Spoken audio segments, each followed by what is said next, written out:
Hoje eu vou entregar nas suas mãos 13 práticas para você fortalecer a sua mente de acordo com a ciência mais atual, só que em uma linguagem simples que qualquer pessoa consegue entender. E a melhor forma de começar a falar sobre uma mente forte é conhecendo a história de pessoas que demonstraram na vida delas, em carne e osso, o que significa ser mentalmente forte. E pouca coisa exige mais força mental do que você passar pelo luto, pela morte de uma pessoa amada, ainda mais quando isso acontece de maneira brusca e inesperada. Mas foi exatamente isso que aconteceu com uma mulher norte-americana chamada Amy Morin. O ano era 2009, era uma manhã comum, como qualquer outra. A Amy tinha 26 anos e o marido dela, chamado Lincoln, tinha a mesma idade. Um cara jovem, saudável, cheio de planos para a vida. Eles estavam casados havia pouco tempo, e a vida ainda parecia uma daquelas histórias de amor tal como nos filmes. Não teve nenhum aviso, não teve nenhum presságio, nenhum sinal, mas a vida dela estava prestes a desmoronar. De repente, nessa manhã, o marido disse para Amy que ele não estava se sentindo bem. Ele não sabia direito explicar o que era. Era um desconforto no peito, talvez uma dor leve, mas não parecia nada alarmante. O Lincoln era um policial, um cara forte, determinado, e ele achou que era só uma indisposição passageira. Ele deitou para descansar, e então ele nunca mais acordou. Um ataque cardíaco fulminante, sem aviso, sem tempo para despedidas. E eis que a Amy Morin ficou viúva, aos 26 anos de idade, de forma inesperada e silenciosa. Esse é o tipo de dor que congela o seu mundo, que cria um torpor emocional. Parece que você não consegue sentir mais nada além de tristeza. E no caso da Amy, a situação era ainda mais difícil, porque 3 anos antes ela tinha perdido a mãe, de forma igualmente súbita, devido a um aneurisma cerebral. Aliás, o marido dela foi uma fonte de força e apoio para que ela passasse pelo luto da perda da mãe. E agora, ele também tinha partido, de forma igualmente brusca e ainda mais inesperada. Ela se viu em um vazio sem sentido, tentando entender como era possível que alguém tão jovem, tão cheio de vida, simplesmente tivesse ido embora tão de repente. Durante meses ela lutou contra o luto, o choque, aquela sensação de que o chão desapareceu embaixo dos nossos pés. Mas foi nesse abismo que começou a nascer algo dentro dela. Uma reflexão profunda sobre o que significa ser forte de verdade. A perda do marido não destruiu somente o presente na vida dela. Essa perda também destruiu o futuro que eles tinham sonhado juntos. A perda do marido foi a morte de um sonho. Mas a Amy percebeu que ela tinha uma escolha nas mãos dela. Ou ela afundava para sempre, ou ela usava aquela dor como combustível para crescer. Ela não sabia, mas naquele momento a decisão dela mudaria a vida de milhões de pessoas pelo mundo inteiro. Mas deixa eu te perguntar, o que você faria no lugar dela? Como você se sentiria? E agora deixa eu te perguntar uma outra coisa, sobre outro assunto. O que seria da sua vida se, devido a um acidente, você não pudesse mais exercer a sua profissão? Profissão essa que é a grande paixão da sua vida. Foi exatamente isso que aconteceu com esse homem chamado Károly Takács. O ano era 1938, na Hungria.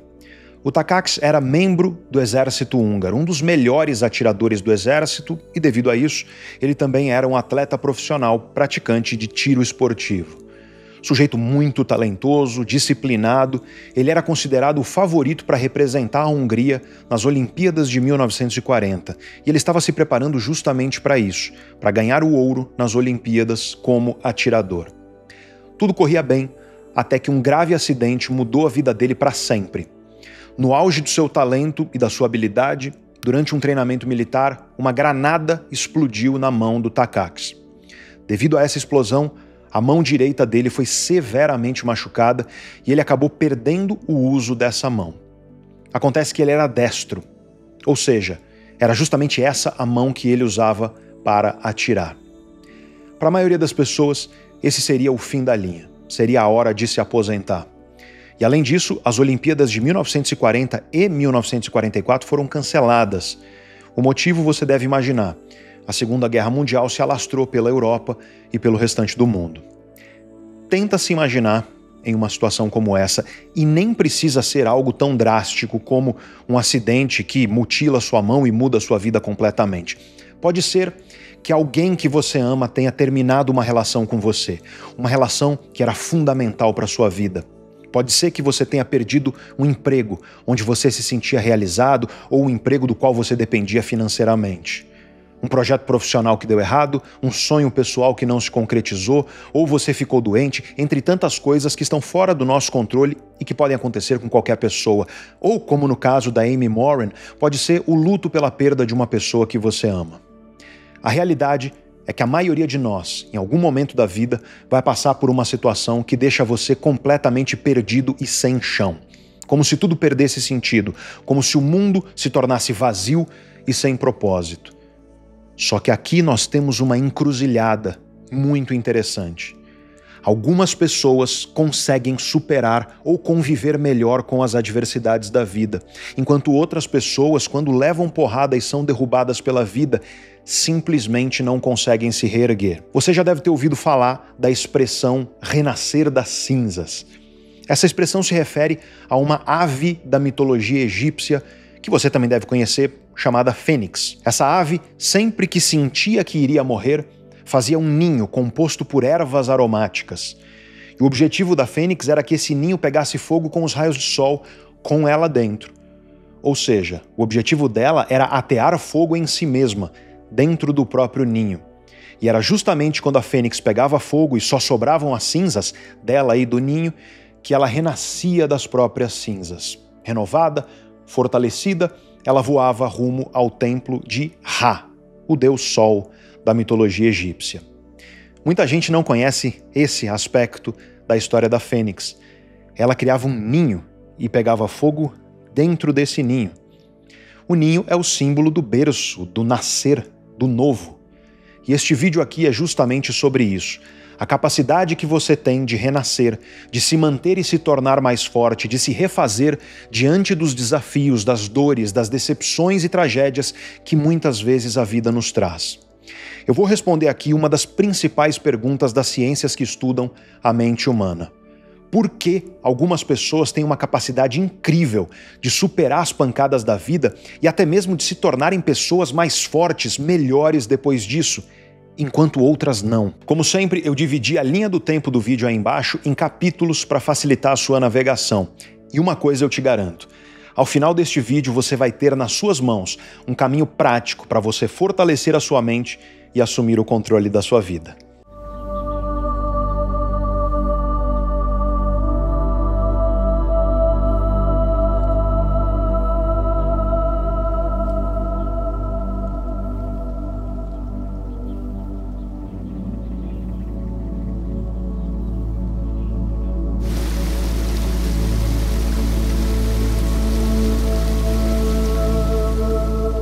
Em 1938, depois do grave acidente que destruiu a mão direita dele, o Karol Itakakis permaneceu um mês inteiro no hospital e muitos outros meses se reabilitando.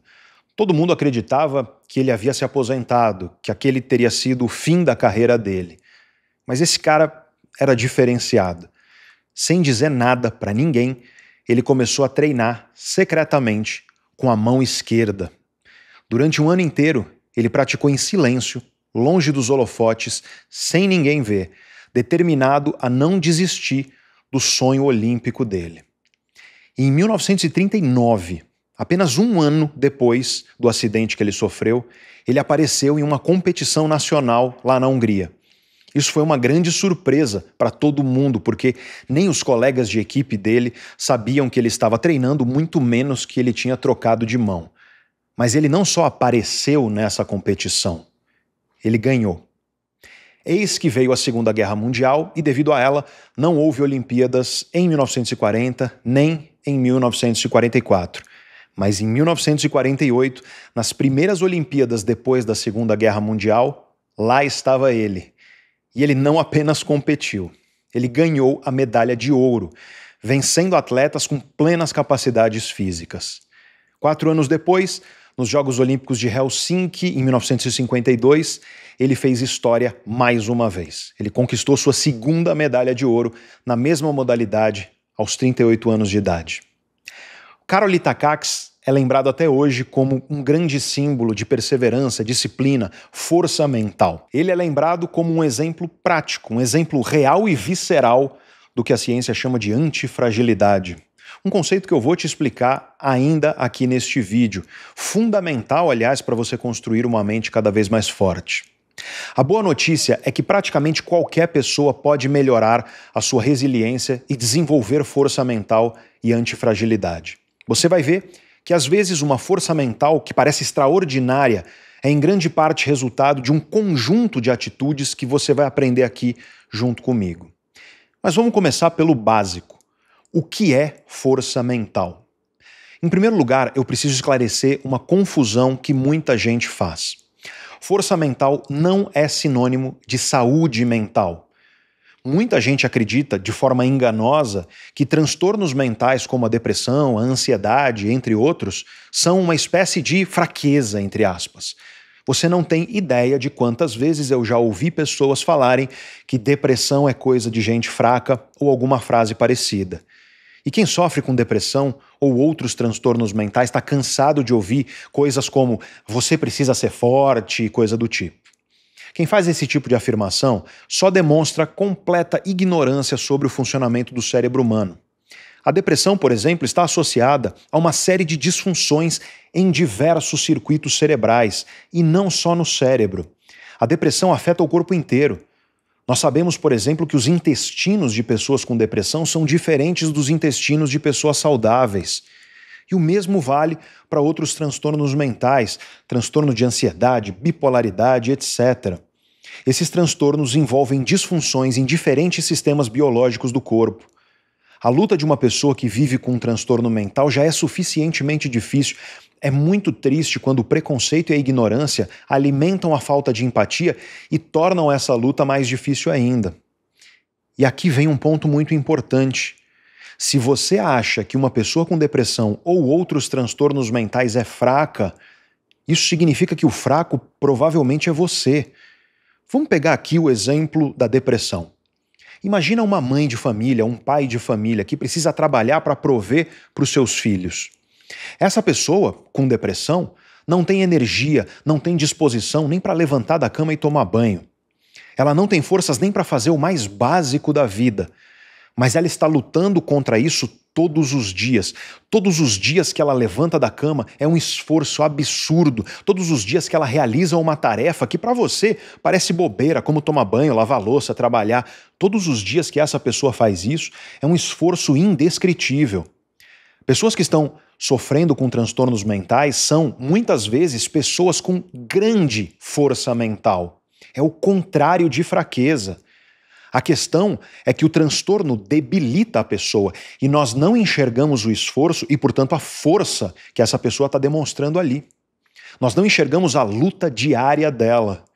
Então, se você acha que uma pessoa que está sofrendo com depressão ou qualquer outro transtorno mental é fraca, sinto muito, mas o fraco é você. Fraco é você que nunca sentiu o que é a perda completa de vitalidade, da vontade de viver, a perda de energia e disposição para todas as coisas, a perda do desejo e do prazer, até mesmo por aquilo que você gostava de fazer. O vazio completo no seu peito. Fraco é você que nunca teve a sua vontade de viver colocada à prova por uma doença que vem sorrateira e rouba a sua vitalidade.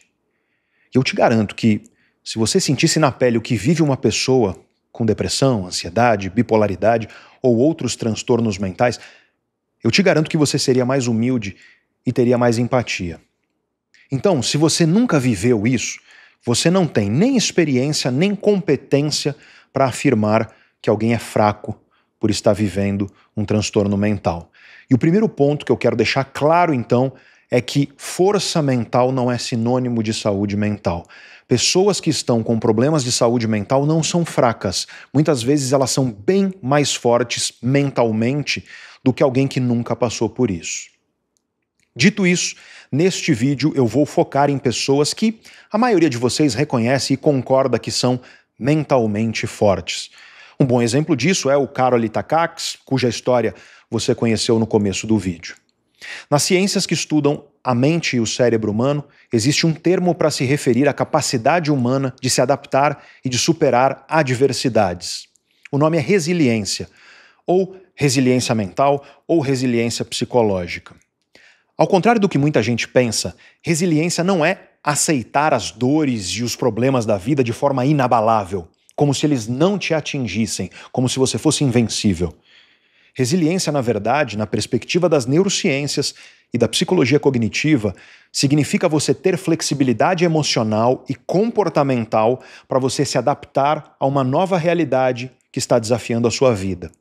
Essa flexibilidade não é puramente um dom, uma qualidade que a pessoa nasce com ela e que quem não nasceu com isso está fadado a nunca ter. Existem sim algumas pessoas que têm uma facilidade natural maior. Elas são mais propensas a serem resilientes devido à sua configuração de personalidade. Eu vou falar mais sobre a ciência da personalidade daqui a pouco. Mas, de maneira geral, a resiliência pode ser desenvolvida por praticamente todas as pessoas. Ou seja, é possível você aprender a ser mentalmente forte. E para isso, em primeiro lugar, você precisa identificar e entender o que enfraquece a sua mente. As práticas que você vai aprender aqui, que você precisa adotar para fortalecer a sua mente, envolvem você parar de fazer aquilo que está enfraquecendo a sua mente. Eu vou falar agora de alguns comportamentos que simplesmente destroem a sua força mental. Alguns deles você até deve imaginar, mas outros você provavelmente nem imaginava. A Amy Morin, que você conheceu no começo do vídeo, tinha 26 anos de idade quando o marido dela, da mesma idade, faleceu repentinamente devido a um ataque cardíaco fulminante. E 3 anos antes, a mãe dela tinha falecido de forma igualmente brusca e também inesperada devido a um aneurisma cerebral. Perder as duas pessoas que ela mais amava na vida dela em tão pouco tempo fez a Amy perder o chão. Se você já passou por algo próximo a isso, você consegue entender um pouco o que ela sentiu. Ela ficou completamente atordoada, perdida, sem rumo. Ela caiu em um buraco negro emocional e nós sabemos que isso é completamente compreensível. Ela parou de trabalhar e de sair de casa. Ela se fechou em si mesma para tentar se preservar e, de alguma forma, se curar dessa dor. Só que o mundo não desaparece quando a gente fecha os olhos. E acabou chegando um momento em que o mundo começou a bater na porta dela. Ela já estava há meses sem trabalhar e precisava retomar a vida dela. Foi a partir daí que ela começou a pesquisar o que ela poderia fazer para se fortalecer e conseguir enfrentar o mundo, apesar de toda a dor e desamparo que ela estava sentindo.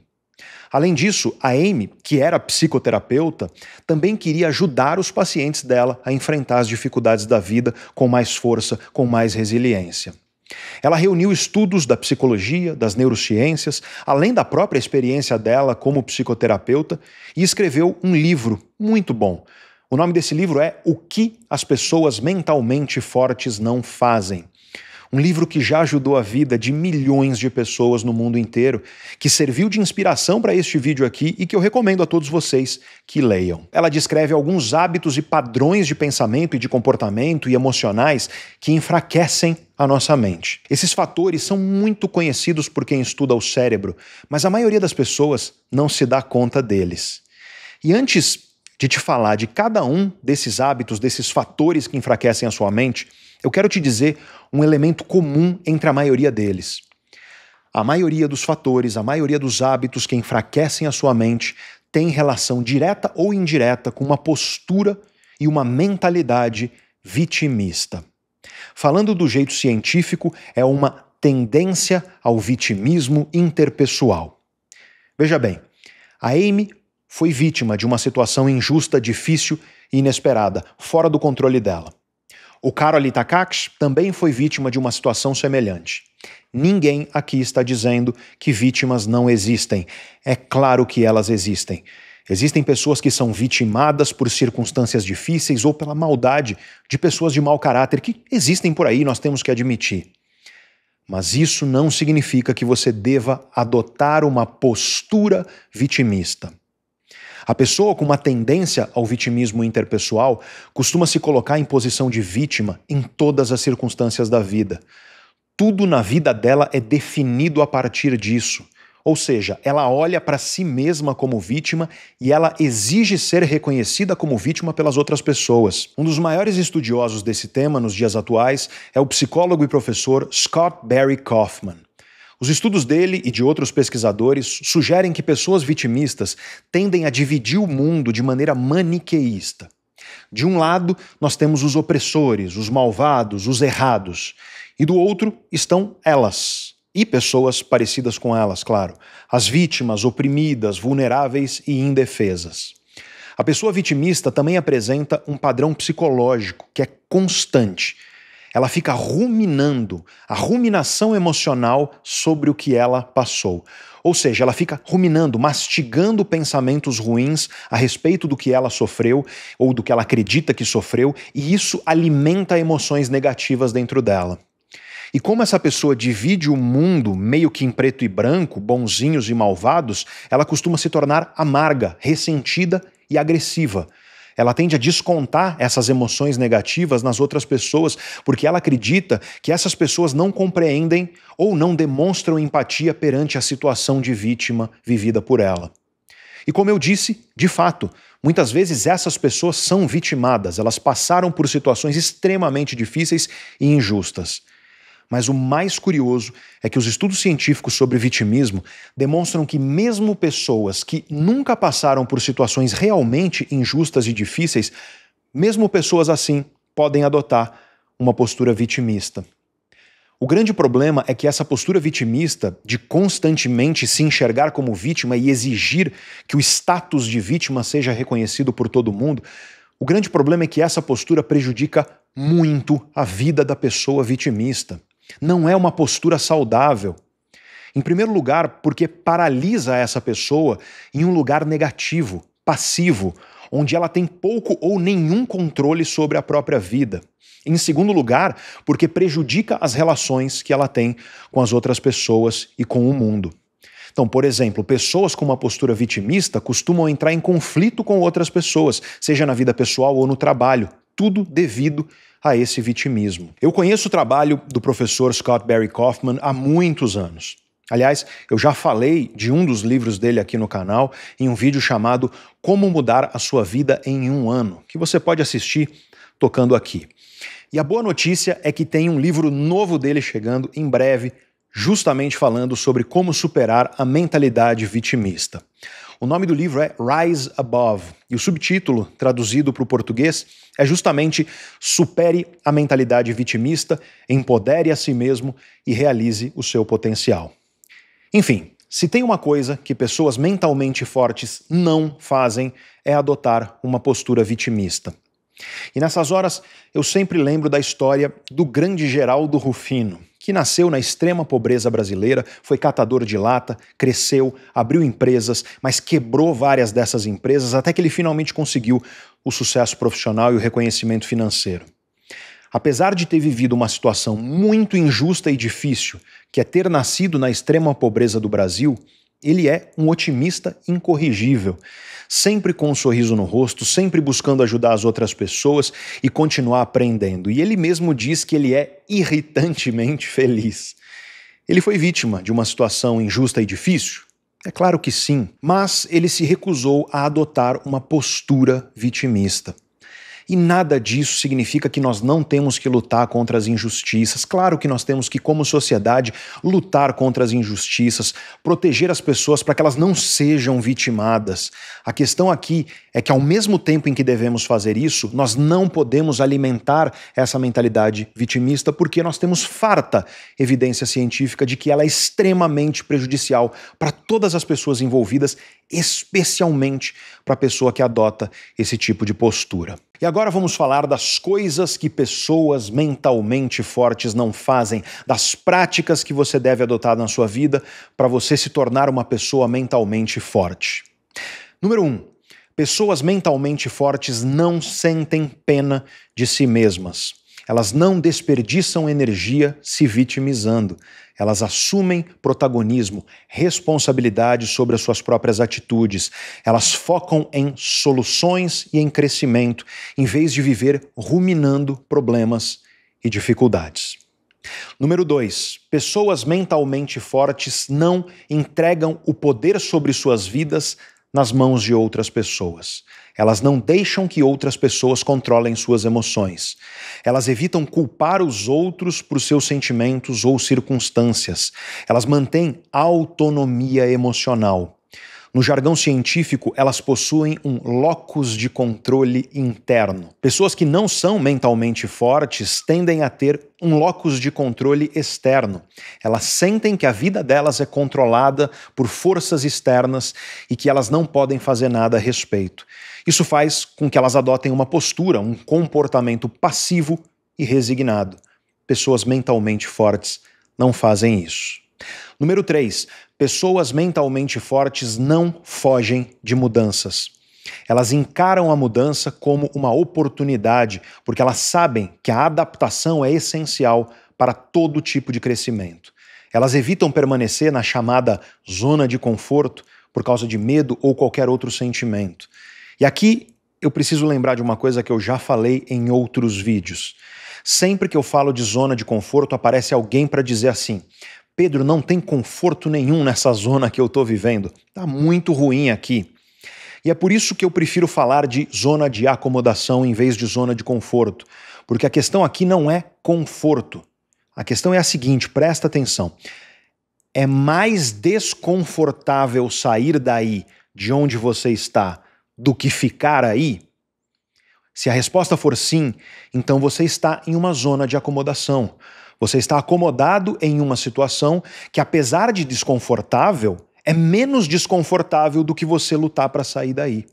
E se você não souber encarar o desconforto para tentar sair daí, pode ter certeza que você vai permanecer acomodado, definhando, vendo a sua vida passar. Número 4. Pessoas mentalmente fortes não perdem tempo com o que elas não podem controlar. Essa é uma lição antiga que você encontra no budismo, 600 anos antes de Cristo, e depois no estoicismo. Mas é uma lição antiga confirmada pela ciência mais atual. Pessoas mentalmente fortes sabem reconhecer o que está e o que não está no controle delas. E conscientes do que está e do que não está em seu controle, elas colocam toda a energia delas naquilo que elas podem controlar e influenciar. Elas focam no próprio comportamento e não nas circunstâncias externas. Elas evitam desperdiçar energia com reclamações inúteis sobre coisas incontroláveis. Número 5. Pessoas mentalmente fortes não tentam agradar todo mundo. Se você deseja agradar todo mundo, você está condenando a sua vida à eterna frustração. Ser mentalmente forte significa saber dizer não quando isso é necessário. Significa você não sacrificar seus valores para obter aprovação, seja lá de quem for. Significa agir com autenticidade. Mas toma cuidado, por favor, para você não confundir as coisas. Tem muita gente por aí que adora dizer que é autêntica, que é sincera, mas na verdade a pessoa só é desagradável e grosseira mesmo. Tem muita gente desagradável, sem empatia, grosseira, que veste a máscara de eu sou autêntico, eu sou sincero. Sim, ser autêntico significa você adotar o hábito libertador de aceitar que, eventualmente, você vai desagradar as pessoas quando você escolher aquilo que você acredita que é certo. Mas isso não significa que você tem o direito de ser grosseiro, de intencionalmente agredir, prejudicar, machucar as pessoas que não fizeram nada de errado. A linha é tênue e muita gente confunde as coisas. Número 6. Pessoas mentalmente fortes não têm medo de correr riscos calculados. Uma coisa é você correr riscos irracionais, sem pensar. O nome disso é impulsividade, algumas pessoas chamam de burrice mesmo. Mas pessoas mentalmente fortes sabem avaliar riscos racionalmente e elas não deixam o medo paralisar suas decisões. Elas sabem que errar faz parte do processo e que todo crescimento verdadeiro envolve correr riscos. Número 7. Pessoas mentalmente fortes não cometem os mesmos erros repetidamente. Sabe aquela frase do Einstein? A definição de loucura é fazer as mesmas coisas esperando resultados diferentes. Pois é, o Einstein nunca disse isso, mas a frase não deixa de ser verdadeira. Pessoas mentalmente fortes erram, sim, é claro, mas elas usam os erros como espaço de reflexão e de aprendizagem. Elas analisam as falhas e extraem lições. Elas adotam essas lições nos seus comportamentos e ajustam aquilo que elas fazem com base nesses aprendizados. Elas têm uma mentalidade de crescimento. Tudo para elas é baseado na seguinte pergunta: o que eu posso aprender com isso para me tornar alguém melhor? Essa é uma pergunta que elas fazem o tempo inteiro, tanto quando elas acertam, mas especialmente quando elas erram, quando elas tropeçam e as coisas acontecem diferente do esperado. Número 8. Pessoas mentalmente fortes não invejam nem se incomodam com o sucesso dos outros. Elas celebram as conquistas alheias sem ressentimento. Em vez de ficarem remoendo, ruminando, reclamando, apontando dedos, tentando diminuir o outro, elas usam o sucesso dos outros como inspiração. Ou seja, elas mantêm o foco na jornada delas mesmas, em sua própria jornada. E a maior armadilha aqui é a comparação. Quando você se compara com os outros, significa que você está usando a vida do outro como régua para medir o valor da sua vida. Pessoas mentalmente fortes olham sim para outras pessoas, mas em busca de inspiração. E aqui está a diferença crucial entre comparação e inspiração. Inspiração é você encontrar, na história de outra pessoa, energia e disposição para construir a sua própria história. Comparação é você medir a si mesmo com base no outro. E a ciência sobre isso é clara. Comparação é destruidor para a sua saúde emocional, enquanto a inspiração é excelente para a sua força mental e para o seu crescimento pessoal e profissional. Número 9. Pessoas mentalmente fortes não desistem após os primeiros tropeços e insucessos. Elas enxergam o insucesso como parte do aprendizado. Elas persistem diante dos obstáculos. É claro, elas sabem, sim, a hora de desistir, quando desistir é preciso. Aliás, esse foi um tema de um vídeo recente aqui do canal. Eu expliquei nesse vídeo como você faz para saber exatamente a hora de persistir ou de desistir. E se você quiser assistir esse vídeo, eu vou deixar aqui, basta tocar aqui para você assistir. Mas as pessoas mentalmente fortes, elas persistem diante dos obstáculos. E para isso, elas desenvolvem duas competências que hoje em dia são cada vez mais raras: resiliência e paciência. Resiliência é você ter a flexibilidade para se adaptar às adversidades da vida. Paciência é você saber que as coisas de valor levam tempo e que o seu tempo não é igual ao tempo dos outros. É você respeitar o seu tempo, seja ele qual for. É você respeitar o tempo necessário, seja ele qual for. E quando você adota uma postura resiliente e paciente, junto com uma mentalidade de crescimento que eu já expliquei, você desenvolve uma competência ainda mais rara: a antifragilidade. Antifrágil é a pessoa que não apenas se adapta, mas que se torna mais forte mediante as adversidades da vida. É a pessoa que se torna mais competente e mais forte conforme ela leva a porrada, porque ela está sempre aprendendo com essas porradas e se fortalecendo com elas. Número 10. Pessoas mentalmente fortes não têm medo de passar tempo sozinhas. Elas sabem ficar bem consigo mesmas e usam o tempo sozinhas para reflexão, planejamento estratégico, para sedimentar os aprendizados que a vida trouxe. Além disso, elas evitam distrações constantes para fugir de si mesmas. Pessoas mentalmente fracas vivem fugindo de si mesmas. Em vez de encarar os momentos de solitude, em vez de dedicar momentos à reflexão sobre sua evolução pessoal, elas vivem buscando distrações. Bebida ou outras substâncias, diversão, relações, jogos, redes sociais, enfim, pessoas mentalmente fracas vivem buscando distrações para não terem que encarar de frente as coisas difíceis que fervem dentro delas. E como eu venho dizendo há anos, nenhuma fuga vai te ajudar a escapar quando as ameaças estão aí dentro de você. Pessoas mentalmente fortes têm a coragem de olhar para dentro e encarar aquilo que é necessário para elas construírem a vida que elas desejam. E isso muitas vezes envolve encarar as sombras, os podres, as coisas ruins, as armadilhas da nossa mente. Número 11. Pessoas mentalmente fortes não acham que o mundo lhes deve alguma coisa.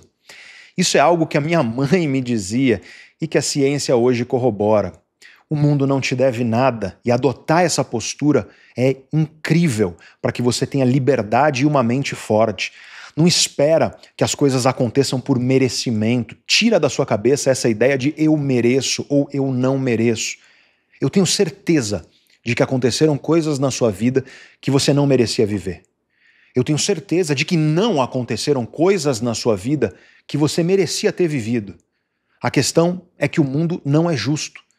A história é repleta de pessoas boas que sofreram muito e de pessoas ruins que se deram muito bem. Ninguém vai aparecer para te salvar. Essa é a questão.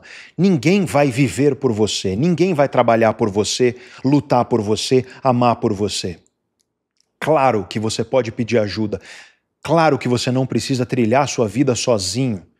Mas, em última instância, quem vai decidir e agir é você. As pessoas podem, no máximo, te aconselhar e te dar apoio.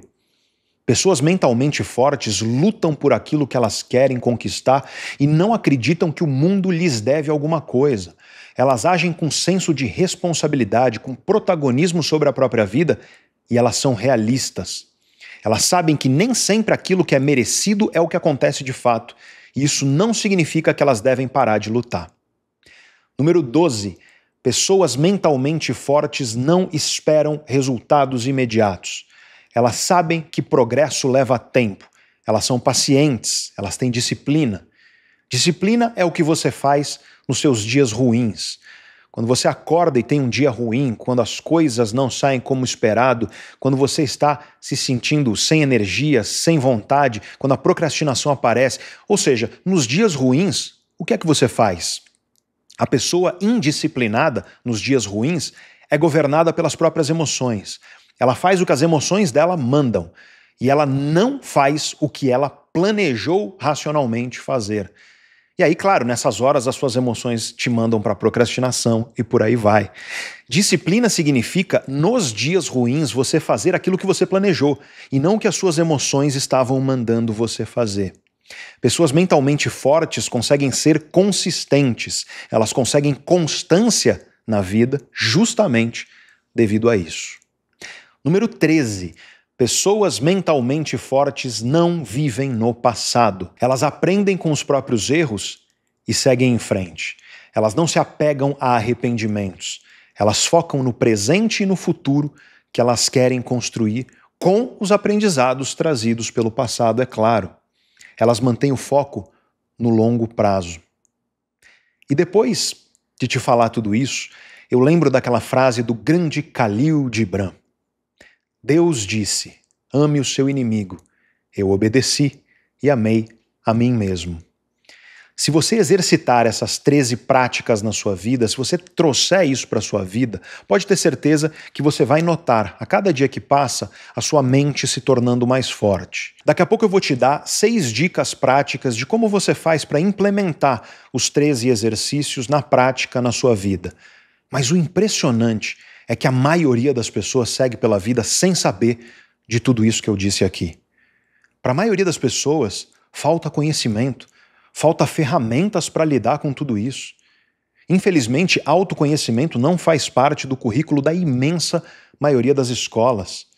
Apesar de nós termos muita ciência, ciência de qualidade, conhecimentos e ferramentas sólidos sobre como funciona o seu cérebro, sua mente, seu comportamento, sobre como você faz para mudar seu cérebro, sua mente, seu comportamento, conhecimentos e ferramentas para você implementar essas 13 práticas na sua vida e muitas outras para você assumir o controle da sua mente, das suas emoções, dos seus hábitos. Nós temos, mas infelizmente nada ou quase nada disso é ensinado na maioria das escolas. E aí, a maioria das pessoas, quando chega na vida adulta, vive como uma eterna desconhecida de si mesma. As pessoas são desconhecidas de si mesmas, elas não conhecem as engrenagens de si mesmas, elas não conhecem como elas mesmas funcionam, e muito menos como as outras pessoas funcionam. Afinal, se você não entende quem é você, você jamais irá entender quem são os outros. Eu não sei se você percebeu essa maluquice, porque isso é muito doido, gente, é muito comum. Mas quase ninguém percebe. A maioria das pessoas não entende de pessoas. E tudo nessa vida que te importa envolve pessoas. Às vezes eu vejo falarem por aí de instituições, organizações, enfim, de entidades que parecem até meio cósmicas. O mercado, a economia, os países, o governo, as empresas. Não parece que é uma entidade cósmica, grandiosa, incompreensível? Ué, você já parou para perceber que o mercado, a economia, o governo, o país, as empresas, tudo isso não passa de um monte de gente? Um monte de pessoas, de seres humanos, interagindo, se relacionando, às vezes competindo, às vezes cooperando, mas em última instância, um monte de gente. E a consequência disso é evidente. Se você não entende de gente, se você não entende de pessoas, você não entende de nada, porque pessoas estão na base de tudo. Autoconhecimento deveria ser obrigatório nas escolas, para que desde jovens nós aprendêssemos como nós mesmos funcionamos e como as outras pessoas funcionam, para que desde pequenos nos ensinassem o que nós podemos fazer para que nós sejamos mentalmente fortes, para que os pais soubessem como educar seus filhos para que eles se tornem mentalmente fortes.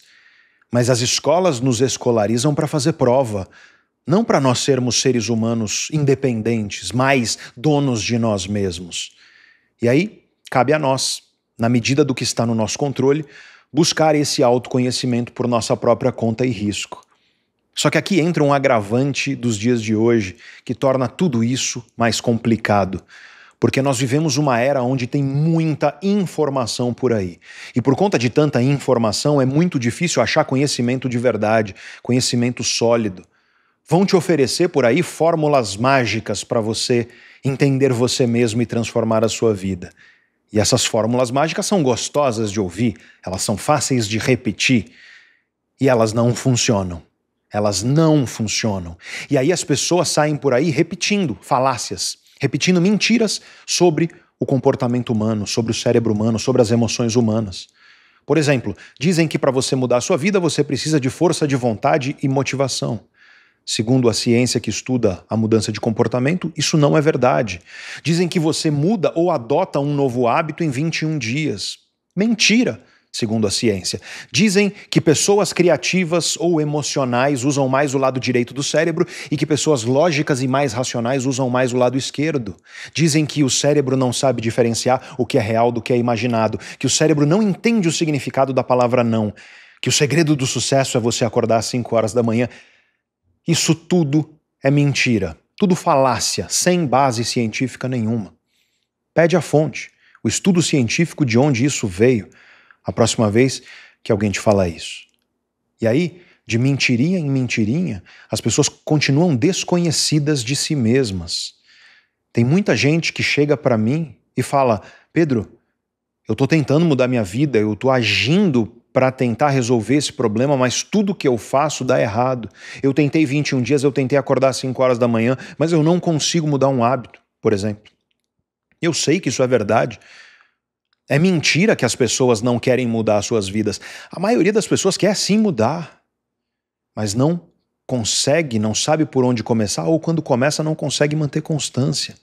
Tem muita gente que tenta, que se esforça, que luta para mudar, mas não consegue. E aí, de tanto lutar e não conseguir, a pessoa às vezes cai no desamparo.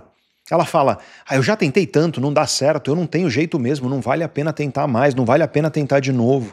Isso é uma pena, porque provavelmente essa pessoa tentou sim, mas ela usou ferramentas que não funcionam, ela usou informações que não eram conhecimento, ela se amparou em informações de pouco valor prático. E isso é uma pena. Porque se essa pessoa tivesse acesso a ferramentas melhores, a conhecimentos sólidos, ela provavelmente teria maior probabilidade de sucesso na mudança que ela quer para a vida dela. Essa questão é muito importante. Ferramentas e conhecimentos sólidos. Essa é a diferença entre você contar seus problemas para um amigo ou, em vez disso, buscar um bom psicoterapeuta. Claro que conversar, dividir nossas dores com nossos amigos é algo positivo, se você confia na pessoa, mas dependendo do teu problema, teu amigo não vai ter as ferramentas para te ajudar. Ele vai tentar, é claro, porque ele gosta de você, mas ele não terá ferramentas para realmente te ajudar. O psicoterapeuta passou pelo menos 5 anos da vida dele estudando para se tornar psicólogo, ou mais ainda para se tornar psiquiatra, e mais sei lá quantos anos praticando, usando essas ferramentas na prática, fazendo especializações, mestrado, doutorado e por aí vai. Você não vai no psicoterapeuta para buscar conselhos. Você vai buscar um especialista munido de ferramentas para te ajudar com questões que envolvem a sua mente, o seu comportamento, suas emoções. E esse é justamente o bacana do mundo de hoje. Por mais que tenha, sim, muita informação falsa, muita informação rasa e superficial, hoje nós temos muito conhecimento sólido, muitas ferramentas comprovadamente eficientes para o nosso autoconhecimento e para trazer mudanças para as nossas vidas. A prova disso, o testamento disso é aqui, é o canal Neurovox. Se você passear pelos comentários do canal, você vai encontrar milhares de pessoas comentando como o conhecimento que eu trago aqui mudou a vida delas. Conhecimento sólido, cientificamente embasado, é realmente transformador. Mas aqui no canal eu tenho um problema. Você que está me vendo agora, você pode já estar aqui no canal há mais de 8 anos, desde o nosso primeiro vídeo. Ou você pode ter chegado hoje. Esse é o primeiro vídeo que você está vendo. Isso significa que eu tenho que publicar vídeos aqui que sejam relativamente independentes um do outro. Ou seja, o vídeo tem começo, meio e fim, e ele faz sentido tanto para alguém que já está no canal há bastante tempo, quanto alguém que acabou de chegar. E isso é ótimo, porque você pode assistir praticamente qualquer vídeo aqui do canal e o vídeo vai fazer sentido para você. Mas isso me impede de aprofundar, de dar um passo além. E é para isso que eu criei o projeto Autoconhecimento e Transformação, que nós chamamos carinhosamente aqui na Neurovox de PAT. Esse é o meu curso, meu programa de acompanhamento para você entender seu cérebro e mudar sua vida através da ciência prática do autoconhecimento.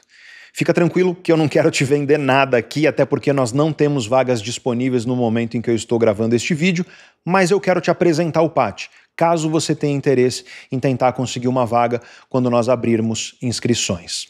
No PAT, eu entrego nas suas mãos todas as ferramentas e conhecimentos para você entender seu cérebro e mudar a sua vida. Tudo baseado em neurociências e ciência psicológica de ponta, só que em uma linguagem que qualquer pessoa consegue entender, não precisa ter nenhum tipo de formação anterior ou coisa do tipo. São 7 módulos construídos estrategicamente para atacar todas as áreas fundamentais do autoconhecimento, baseado em ciência. No primeiro módulo, eu te ensino os princípios básicos para você começar a entender seu cérebro e a sua mente. No segundo módulo, você vai mergulhar junto comigo na ciência da autossabotagem. Você vai entender a fundo as armadilhas da mente, como a procrastinação, a insegurança, a falta de autoconfiança, de autoestima, a dependência emocional, entre tantas outras. Mas você não vai só entender, você vai medir. Eu vou utilizar instrumentos científicos individuais para saber exatamente quanto cada armadilha dessa tem prejudicado a sua vida. E você vai receber ferramentas validadas pela ciência para combater todas elas de acordo com o seu perfil. No módulo 3, eu mergulho na ciência prática da mudança de hábitos, para você ter nas suas mãos as ferramentas mais eficientes, segundo a ciência, para você não apenas adotar, mas manter constância nos hábitos que você deseja para a sua vida e também para você conseguir abandonar os hábitos que estão te prejudicando. E o módulo 4 é um dos mais aguardados pelos alunos. O nome dele é Cérebro, Emoções e o Inconsciente. E eu vou levar você por um passeio pelas neurociências para você entender como funciona o cérebro, como ele produz as suas emoções e como essas emoções afetam a sua vida de forma inconsciente. E aí vem o módulo 5, que é o módulo mais transformador do projeto, onde eu mergulho junto com você na ciência da personalidade. Todos os padrões emocionais e de comportamento da sua vida são influenciados pela sua personalidade e nesse módulo eu aplico um instrumento científico individualizado para medir os seus traços e facetas de personalidade. Não é esses testes porcaria que você encontra no Google e não servem para nada, tá? E além disso, eu entrego nas suas mãos os conhecimentos e as ferramentas para você mudar os padrões emocionais que você deseja na sua vida. Se você é uma pessoa que tem dificuldade de manter constância nos novos hábitos da sua vida, que começa várias coisas e não termina, saiba que a raiz disso está na sua personalidade. Todo tipo de procrastinação tem raiz na sua personalidade. Se você é uma pessoa emocionalmente reativa, se o seu mundo desmorona quando acontece alguma coisa ruim, isso também tem origem na sua personalidade. Se você não consegue ser disciplinado e focado, também. Se você tem dificuldade de falar não, de impor respeito e as pessoas acabam abusando da sua boa vontade? Também. E se você é ao contrário, uma pessoa excessivamente combativa, que vive arrumando encrenca, conflitos e até se arrepende depois disso, a sua personalidade é a raiz disso.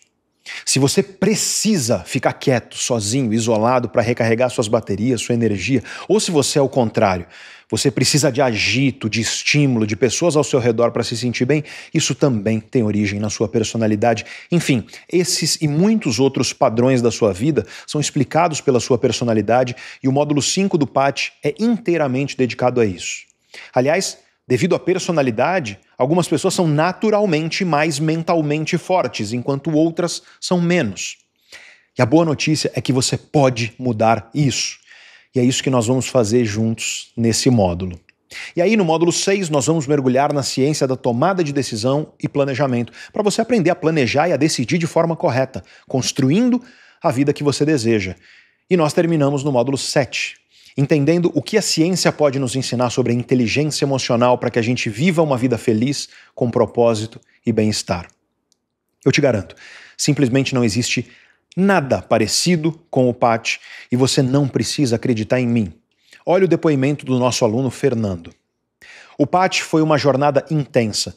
Descobri meus pontos fortes emocionalmente, minhas desviadas de caráter e minhas virtudes que estavam adormecidas. Minha vida deu um salto de um ano para o outro. Retomei a faculdade de nutrição, que era meu sonho, e superei a perda do meu pai. Descobri que tudo que eu precisava já estava dentro de mim.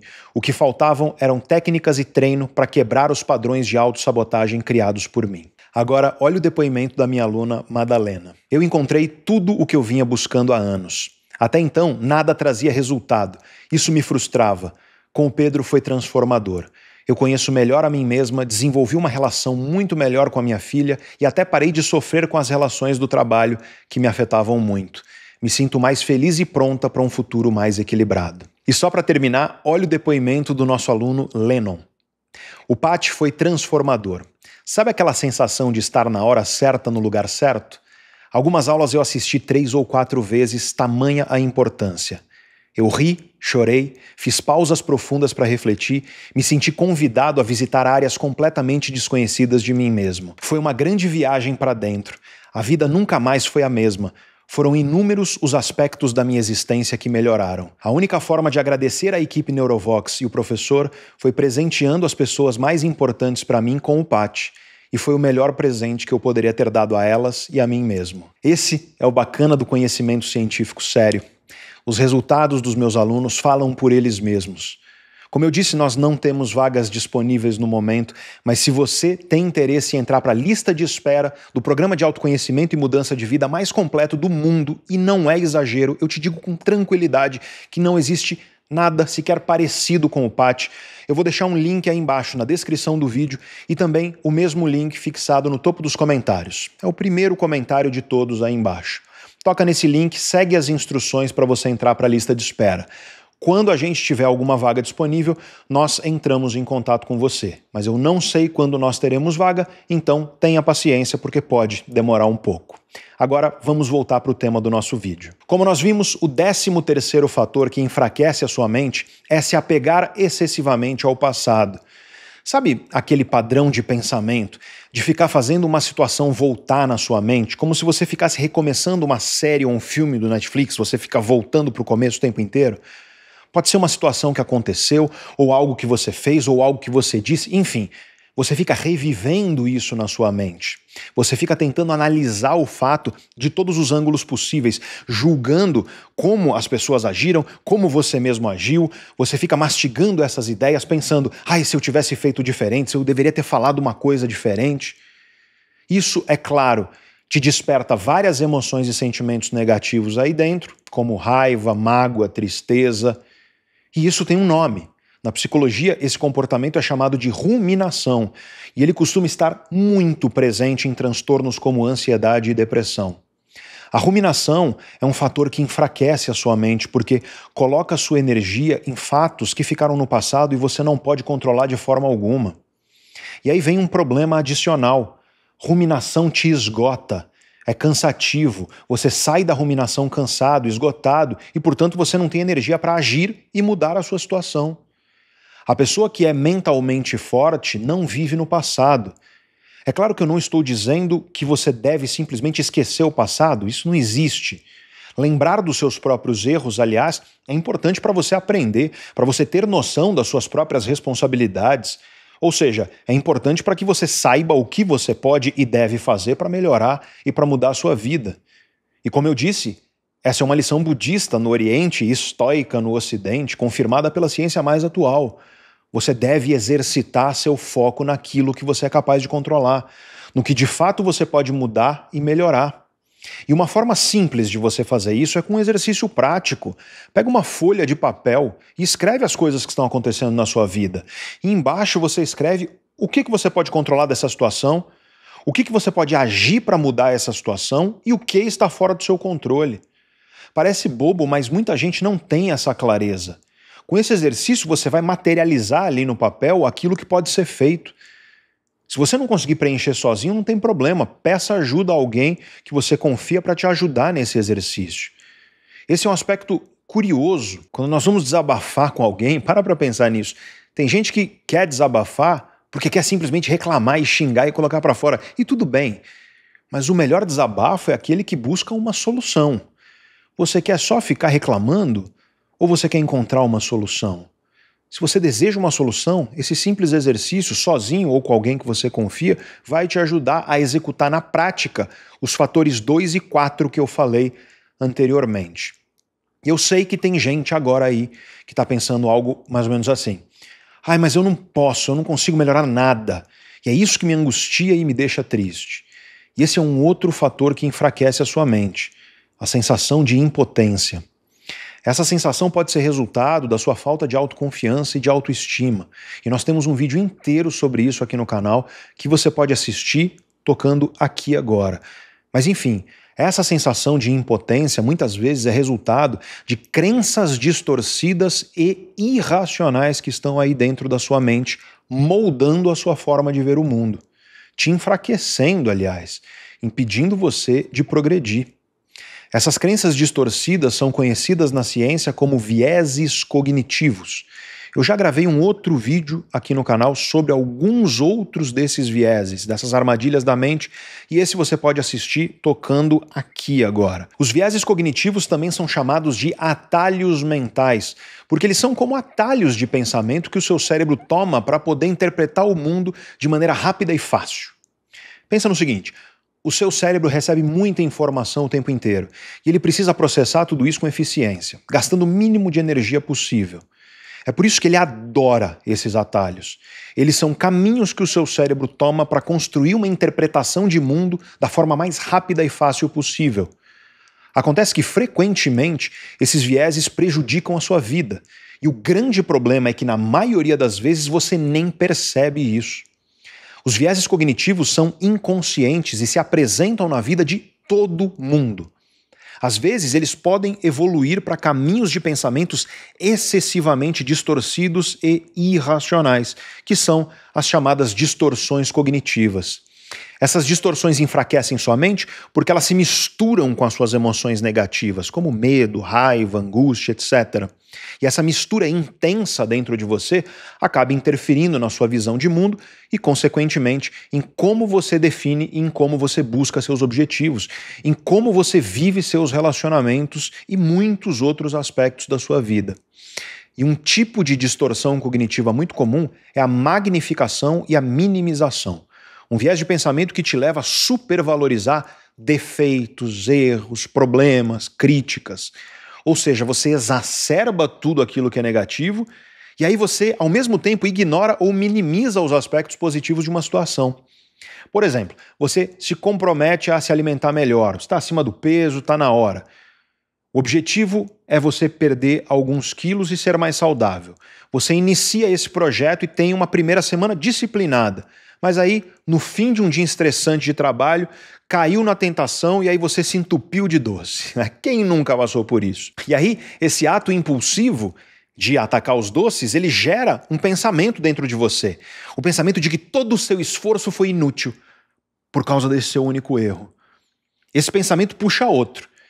O pensamento de que você é incapaz de se manter firme em um propósito, de que você é fraco ou coisa parecida. E aí você sente culpa, às vezes vergonha, irritação, raiva de si mesmo e muitos outros sentimentos negativos. E aí, sob o efeito de tudo isso, você simplesmente desiste do seu projeto de cuidar da sua alimentação. Na prática, você sente culpa, uma sensação de impotência e você simplesmente desencana de mudar. Esse padrão de pensamento, meio 880, é muito presente em uma pessoa que ainda não desenvolveu a sua força mental. Ele é um exemplo nítido de magnificação e de minimização. Outra distorção cognitiva que também prejudica muito a sua força mental é a catastrofização, que é a tendência mental de distorcer os fatos de maneira a enxergar tudo que aconteceu ou que vai acontecer com uma perspectiva muito negativa, extrapolando a realidade, sabe? Como se tudo que está acontecendo ou que vai acontecer seja uma grande catástrofe. Muitas vezes você catastrofiza não só o que aconteceu, hein? Presta atenção, mas também o futuro, que nem aconteceu ainda. Você pensa e você sente que tudo deu errado, que tudo está dando errado e que tudo vai dar errado. E existe uma lógica nesse pensamento catastrófico. Isso é seu cérebro tentando prever e se proteger de sofrimentos e decepções no futuro. O problema é que isso sai do seu controle e gera um maremoto de emoções negativas que simplesmente esgotam a sua mente. Uma pessoa com pensamento catastrófico pensa assim, por exemplo, eu quero prestar um concurso ou tentar uma promoção, mas eu não vou conseguir porque tá dando tudo errado, todas as vezes que eu tentei deram errado, então vai dar errado de novo, então é melhor nem tentar. Essa catastrofização é paralisadora. A pessoa pensa em tantas possibilidades negativas que ela simplesmente não consegue sair de onde ela está. E aí o pior vem, a sua mente também fica esgotada por causa disso, enfraquecida. E aí você não age para mudar a sua vida e fica lá catastrofizando. E se você não age para mudar, as coisas provavelmente vão dar errado. Então isso vira uma espécie de profecia autorrealizada. Um dos sintomas disso, aliás, pode ser a procrastinação. Isso acontece porque você não consegue planejar e executar, direcionar sua energia mental para aquilo que você quer ou para aquilo que você precisa fazer. Mas, como eu venho dizendo aqui no canal há anos, e quem já é meu aluno está aprendendo isso na prática, autoconhecimento é liberdade. O caminho para você sair disso é o autoconhecimento sério, baseado em ciência sólida. E esses são só alguns exemplos de distorções que podem surgir dentro de você quando você tentar mudar esses 13 fatores que eu expliquei aí na sua vida. Agora eu quero te dar algumas orientações práticas sobre como você pode mudar esses 13 fatores na sua vida. Quero te dar 6 dicas práticas aqui. Em primeiro lugar, você precisa adotar aquilo que a perspectiva cognitivo-comportamental da psicologia chama de baby steps, ou seja, passinhos de bebê, passinhos curtos e firmes. Pessoas mentalmente fortes possuem 2 competências muito importantes. Elas têm uma clara visão de onde elas querem chegar, mas o foco delas é no próximo pequeno passo que elas precisam dar. Qual é o pequeno passo que eu posso e preciso dar agora para chegar lá? Esse é o foco, é onde elas colocam a energia. Porque, como nós vimos, elas são pessoas que focam naquilo que está dentro do controle delas. Então, por mais que pareça clichê, e tem muita gente falando isso por aí de forma rasa, é verdade. Você deve focar no processo. Tenha a visão de onde você quer chegar com clareza, mas foque tua energia nos passos curtos e firmes. Segundo lugar, segunda dica, saiba que você vai tropeçar e cair. Cair faz parte, mas não se apega ao chão. O chão não é o seu lugar. O mais importante é saber levantar e aprender com a queda, implementar esses aprendizados na prática e continuar lutando, só que agora mais forte. Em terceiro lugar, terceira dica, aprenda a exercitar a gratidão. Essa é uma coisa que eu ensino aos meus alunos com ferramentas práticas, que infelizmente eu não tenho tempo para entregar aqui para você hoje. O vídeo já está muito longo. Mas gratidão é um antídoto contra a frustração e o desamparo. E aí você vira e fala, mas Pedro, roubaram o meu carro, como é que eu vou ser grato? Ué, pelo menos não era você roubando. Procura encontrar motivos de gratidão nas pequenas coisas todos os dias. Reserva alguns minutos por dia para refletir sobre os motivos, os pequenos motivos pelos quais você pode ser grato na sua vida.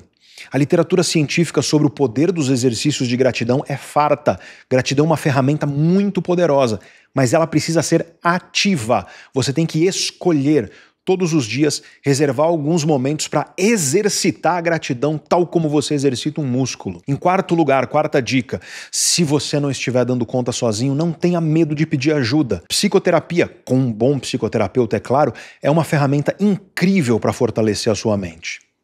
Em quinto lugar, o seu objetivo deve ser mais do que ser apenas resiliente. Você deve buscar se tornar antifrágil.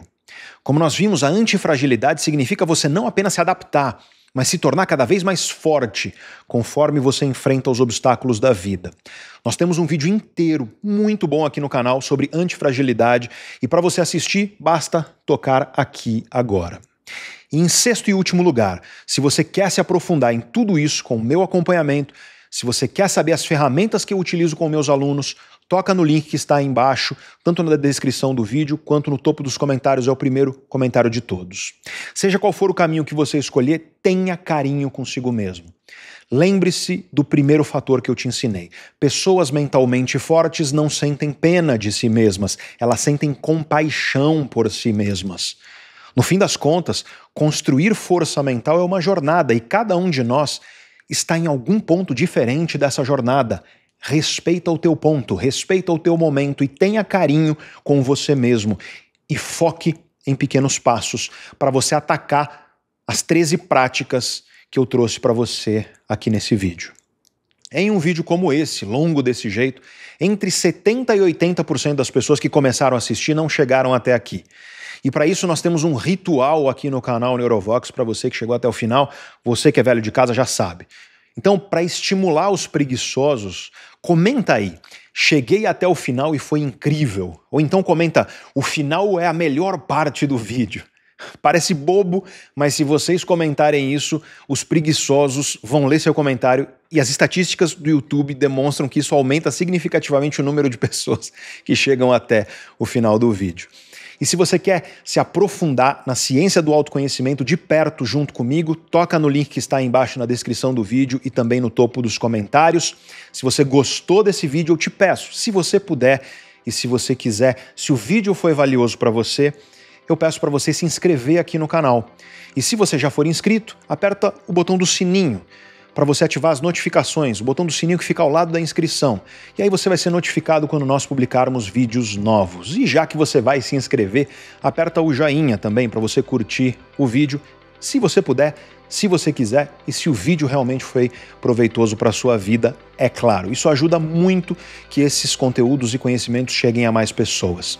Muito obrigado por ter ficado comigo até o final de mais este vídeo. Se você quer continuar assistindo, eu vou deixar este vídeo aqui para você, que eu tenho certeza de que você vai gostar. E se você quer conhecimento científico para acelerar sua carreira e sua vida profissional e financeira, eu deixo esse vídeo aqui para você. Um grande abraço e eu te vejo no próximo.